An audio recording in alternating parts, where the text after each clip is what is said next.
St. Augustine, a tourist city. Known for its history, some visitors might even describe it as tranquil.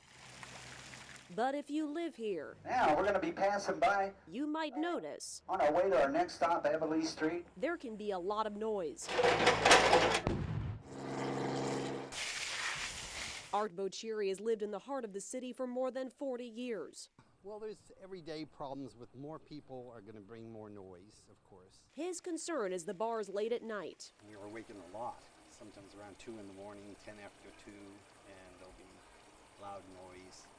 We'll hear it, or we'll hear people screaming. Boccieri has spoken up about it, and city leaders say the number of complaints from even more neighbors is growing. Denise May is assistant city attorney. I think that the community as a whole has wanted to address this for some time.